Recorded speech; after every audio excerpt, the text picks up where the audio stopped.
As you'll remember, I've been going through the seminars held by the Church of Almighty God to recruit people, and I am talking about the first of the seminars, and this is the 8th premise that they bring up in order to help us understand what is required when we follow Almighty God.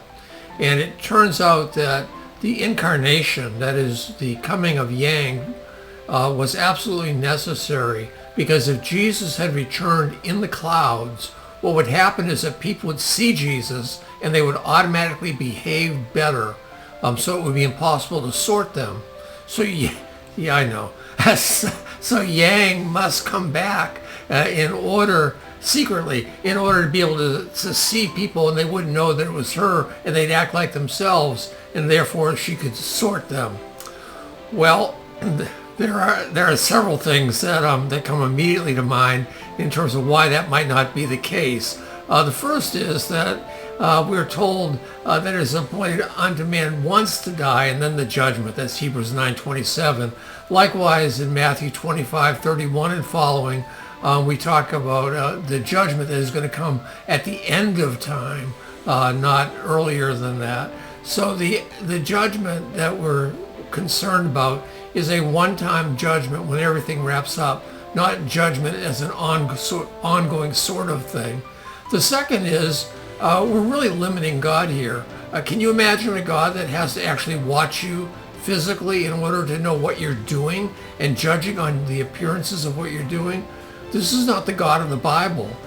In Samuel, we're told that man looks on the outward appearance, but the Lord looks on the heart. Likewise, in Chronicles, the Lord searches all hearts and understands every intent of the thoughts. So that's all hearts, all at one time even. And then Psalm 139 says, "O Lord, you have searched me and known me. You know when I sit down and when I rise up. You discern my thoughts from afar." So God's knowledge is not at all dependent on physical proximity for these observations. He knows every heart and motive without having to be there to watch every movement. Likewise, Jesus, if you remember when he rebuked people, it was about what was inside of them that he was mostly concerned. He says in Matthew 23 about the Pharisees, "You are like whitewashed tombs, outwardly appear righteous to others, but within you are filled with hypocrisy and lawlessness." And then in Mark 7:6 he says, "This people honors me with their lips, but their heart is far from me." So God judges people based on the condition of their heart, not about external activities, which is a direct contradiction to what Yang is calling for.